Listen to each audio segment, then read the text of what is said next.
Okay, so we've got a packed workshop this afternoon, and so I would encourage you to use the chat function for questions and comments as we're going along.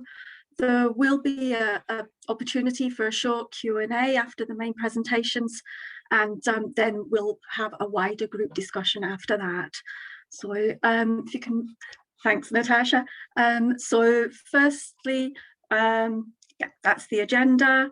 And so what is inclusion as prevention? I'll give you a wee bit of information about that, and then we'll get into the detail, of telling you what we've achieved over the past couple of years. So inclusion as prevention is a 5-year project funded by the National Lottery Community Fund. It's a partnership between South Lanarkshire Council, Action for Children, CYCJ and Dartington Service Design Lab. And we're all passionate about systems change and system change with children at its heart. So working together through engagement, co-production and co-design, our aim is to redesign services to realise a shift from an acute and crisis-driven approach to a system that listens to and understands what children need, that by strengthening early intervention and including children and families, we can reduce the need for justice pathways. And Hannah's presentation this morning emphasised just how important it is that children's voices, and in listening and hearing children's voices, are in getting the right services at the right time. So if you move on to that, yep. So we see IAP, or inclusion as prevention, as rights respecting, and this slide represents or highlights some of the rights that we see as directly related to our project.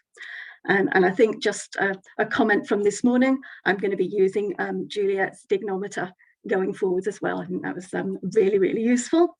So as I said, respect for children's views is central to the inclusions prevention approach.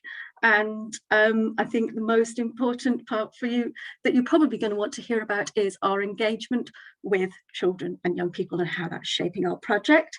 So I will now hand over to Kira, who is our engagement coordinator, and she'll tell you more about how children are being listened to and included. Hi everybody, I'm Kira Irvin. I work for Action for Children and I am the engagement coordinator for inclusion as prevention. Natasha, there we go. So obviously, as we've said, we want young people to be at the heart of what IAP is all about. So we are looking at various ways of engaging with children and young people through all different workshops and activities.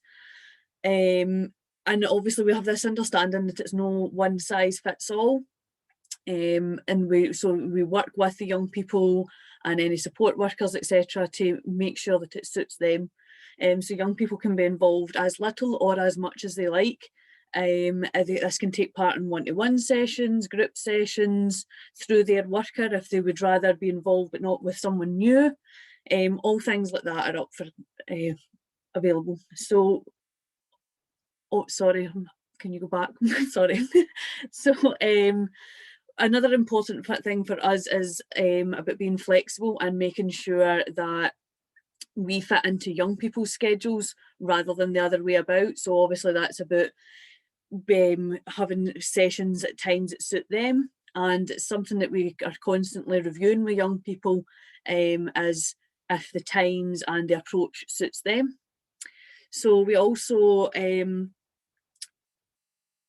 are looking to make sure that the young people have all the information that they need. So we provide as much information as they need around the topics and things that they're looking at, and also providing a kind of understanding of what the information they're receiving means, so that they can make informed decisions. We try our best to we make a conscious effort to avoid any leading of the young people, so leading them in a particular path, or basically avoiding suggestions, and instead creating an environment where the young people feel comfortable sharing and exploring different ideas on their own. and also helping them to understand not just other people's bias, but also their own, and seeing the bigger picture. Although I must admit, the young people usually always are thinking about other young people above themselves at every turn. So obviously we want to acknowledge and reward the young people for their valuable knowledge and contributions. There's no one size fits all with this either. We make sure that the young people decide themselves what they want, how they want to be rewarded, what for, how often. That's all up to the young people, and it can be individualised, so not even within a specific, or even within specific groups. It's an individualised approach to make it beneficial to everybody involved.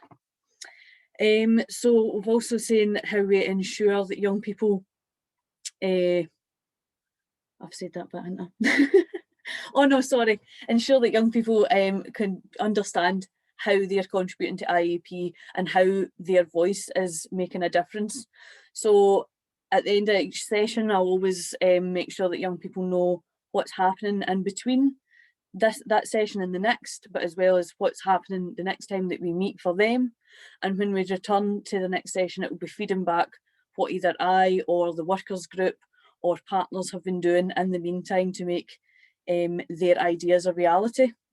We are feeding back to them, and it really is about that the young people are in lead, or the leads are in charge of what we are doing.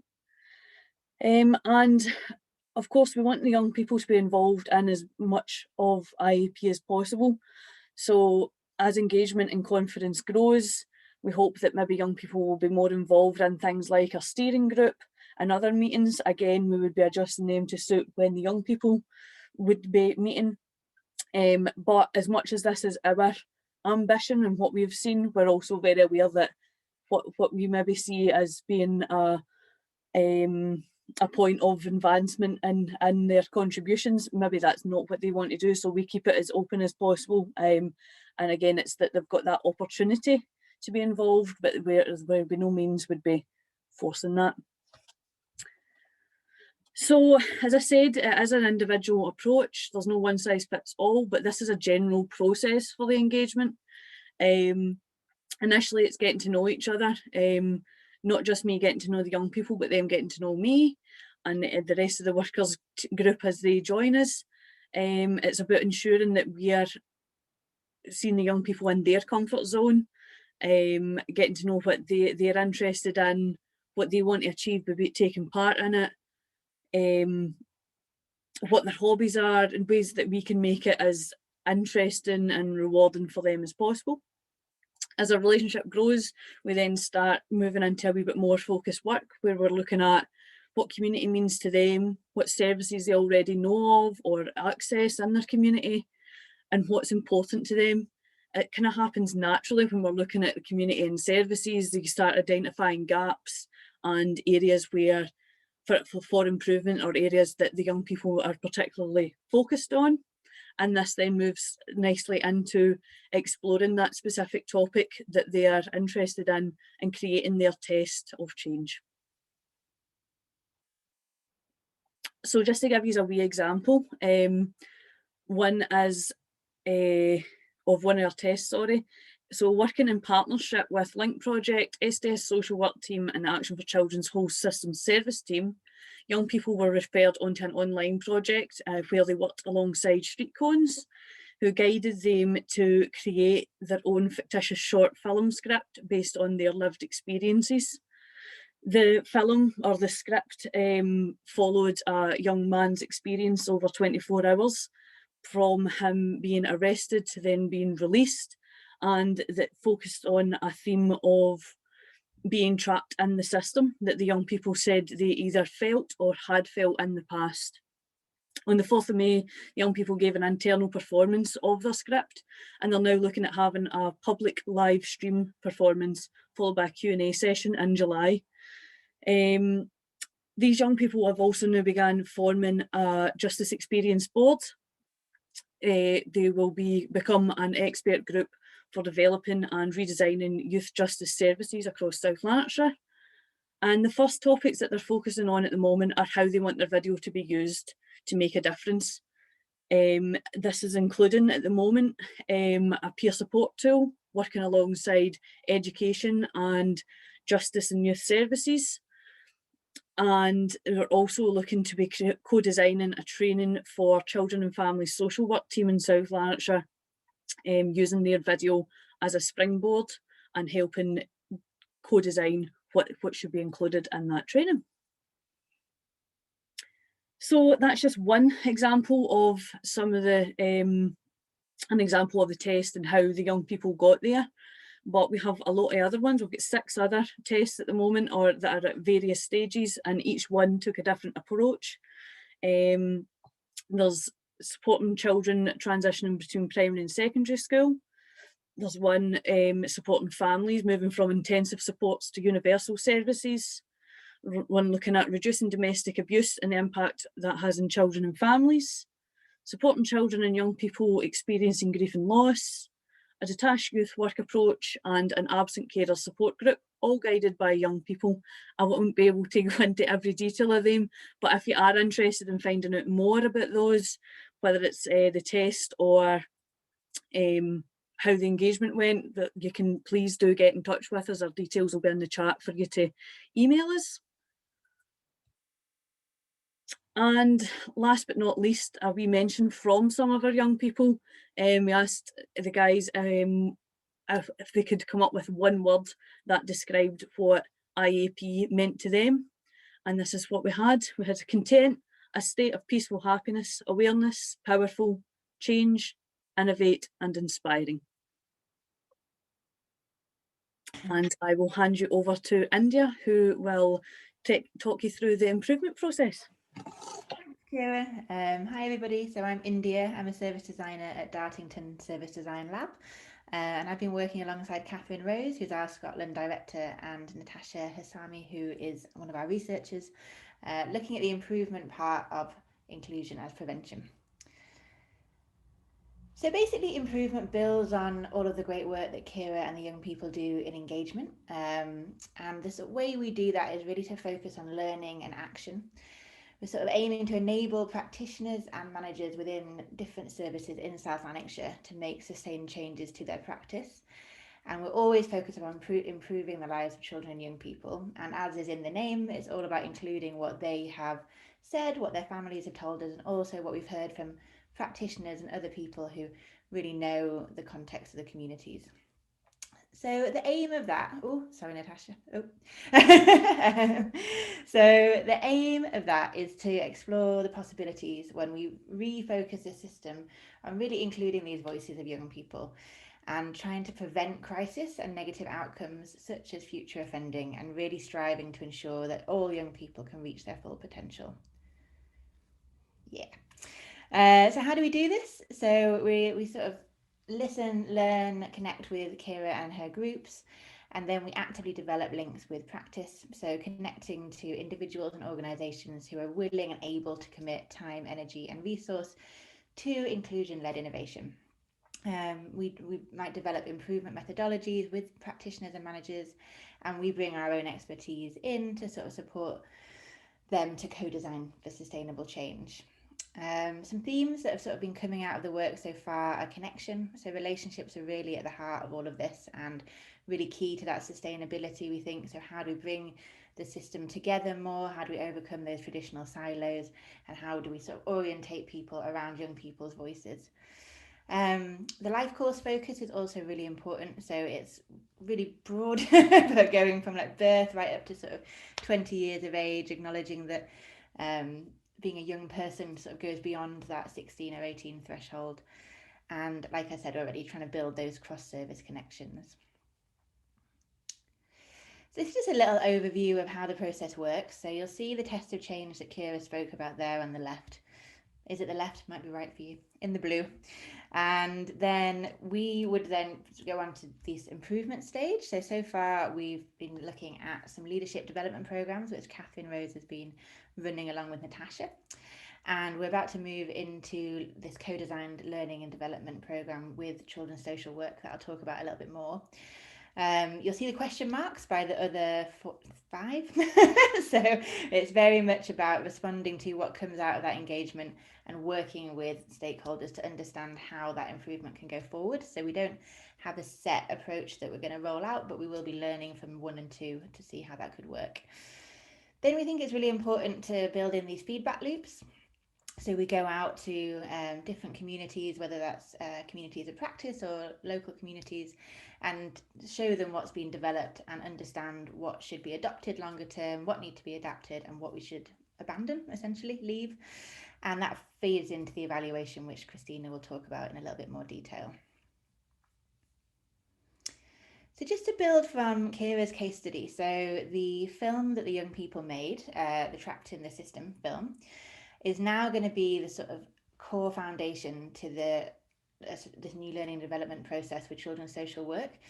And the improvement role within that is we are working with the young people to understand the key messages from that, and also working with social workers to understand their training needs, what resonates with their practice, where there are gaps and how that can be filled.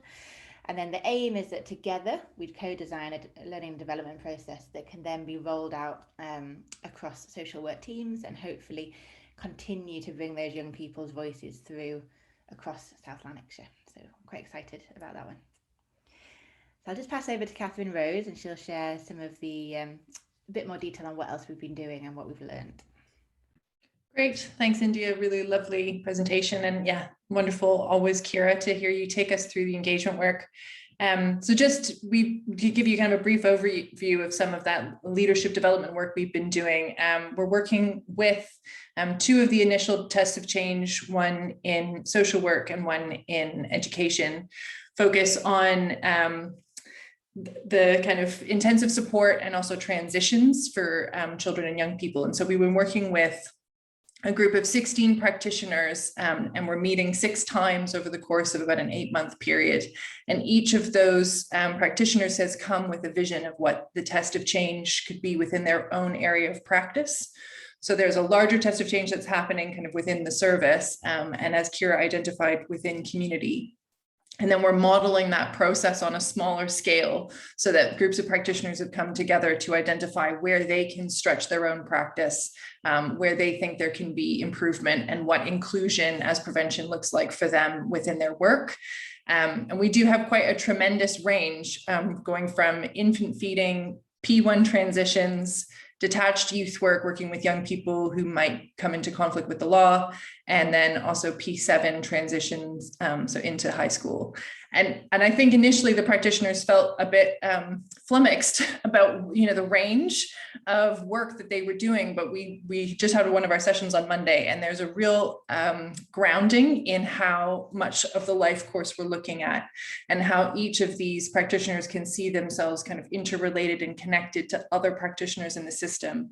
I think that's one of the core pieces of the improvement work, is that we need to find ways to connect up our own system and our own services so that they function better. And that will meet the needs of the young people and work towards what they've identified with Kira.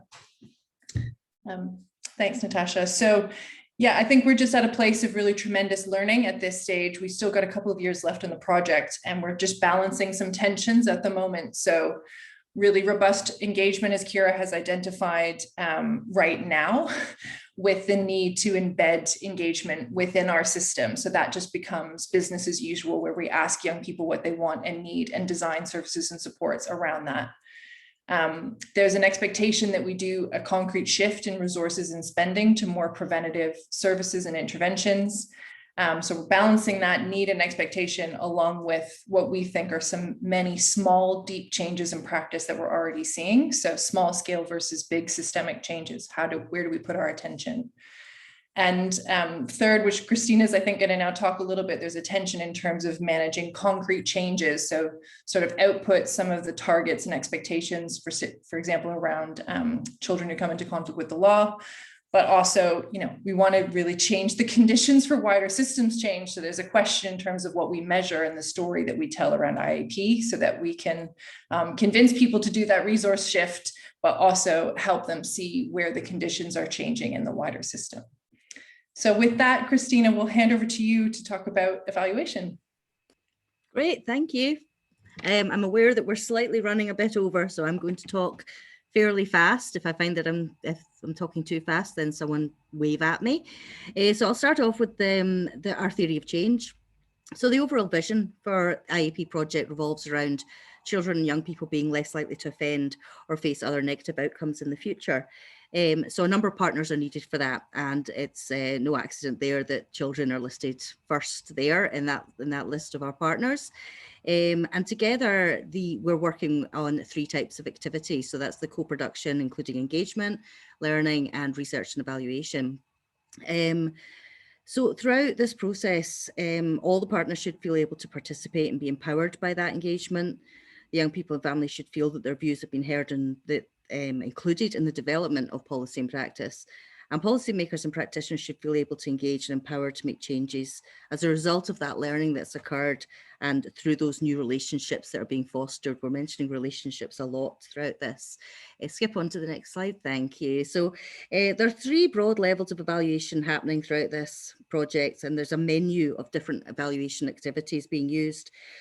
So we're making use of evaluation frameworks, written reflections, quite often surveys. Where possible, we're using quantitative measures, interviews, records of meetings, and I'm beginning to explore social network analysis. We know from previous work that the process of user participation or co-production has intrinsic benefits for the individuals involved. And there's also evidence that that process of co-production can benefit communities and services in terms of strengthening those communities, increasing citizenship and promoting social inclusion. So in terms of IAP then, the overall outcomes of the project should be greater inclusion, which the project hopes will have some preventative impact in terms of negative outcomes. And as such, this evaluation aims to capture and share the learning and aspects of all the impact of all aspects of the project across a range of levels. So on this image, you can see it's been identified into 3 broad levels, but there is overlap and fluidity within that. Next slide. So one of those levels involves communicating our learning and trying to link IAP in through relationships with the current system. You can see that IAP is down there in green, and those are green lines spreading out, and they're showing where we've already formed relationships. Clearly, this is a bit of a tangle. It doesn't even include all of the various ways the system functions and the way it communicates and shares information, but it sort of helps me, in a sense, record where we're beginning to have that impact. Over time, these relationships should become stronger, and our reach should continue from our initial starting point, which is within the Rutherglen Cambuslang community, and sort of spread through into my hand looks really big there, sorry, into the rest of South Lanarkshire. Next slide. So the evaluation is capturing learning and the design and functioning of the various tests of change that are currently ongoing, and you've heard a wee bit about those today, and capturing the impact of these small measurable tests. They feed both into the measurement of IAP as a project, as a concept, and are important for the IAP journey. While capturing improved outcomes for individuals and communities, they help towards ensuring those practices become adopted in the long term within Rutherglen Cambuslang and more widely, and that can create sustainability. In the first few years, there've been a fair few outputs already. We share our learning and our work within the huddles. So the huddles are supported by the big lottery, and there where different projects come together and share how we're working, and those are actually proving to be really useful. We have quarterly reports with our steering group. We've got development sessions where we reflect on the work we're doing, and we do those with our core partners. We have an evaluation advisory group. We have weekly working groups within our team of three strands, and we produce different accessible reports that are shared amongst our partners and potential partners. And also our website will be launched at the end of this month, so that will enable even greater options for sharing what's happening within IAP. So all of these work together to share the learning with our partners and importantly with decision makers. And this slide, well, relationships, they're at the heart of everything we do. From us, those 3 strands of engagement, improvement, evaluation, but also with the children, young people, families and practitioners who are really doing the work of IAP with our support. So to talk more about her role as project manager of IAP, I'm going to hand over to Janet.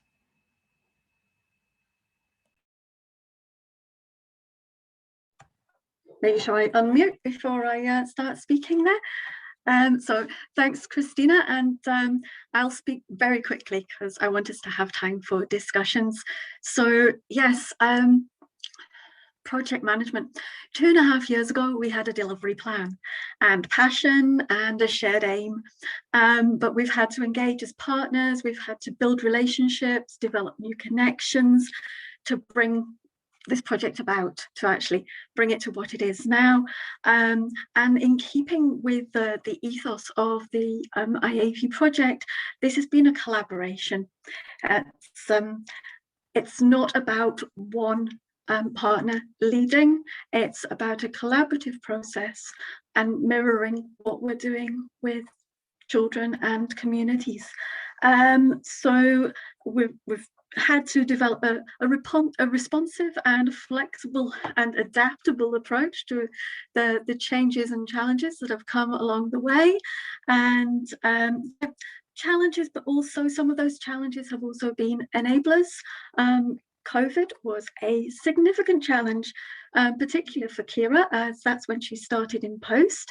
So we have learned different ways of working.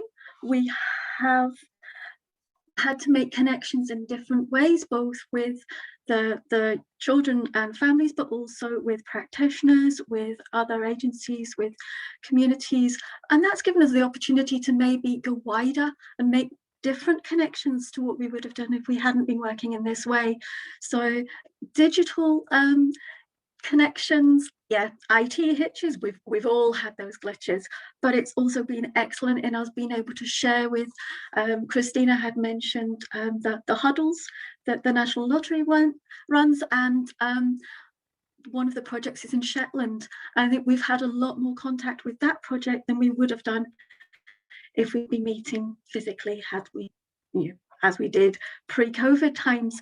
So there's been challenges, but those challenges have also been really positive in stretching our ways of thinking and making us think differently and push us to achieve what we have achieved to date, and we'll keep going. Yep. There's still lots to come. We're only halfway through the project. Kira had mentioned the live stream. There's the co-produced training that we're looking to develop. Lots of other things. Look out for the launch of our website in the next month. If there's anything you want to hear more about, just contact us. But I'm going to stop talking because I want to give you time to ask questions. So Natasha, is there anything in the chat, any questions in the chat for us, or if anybody just wants to shout out questions? We can stop recording now as well, if in case anybody's camera shy.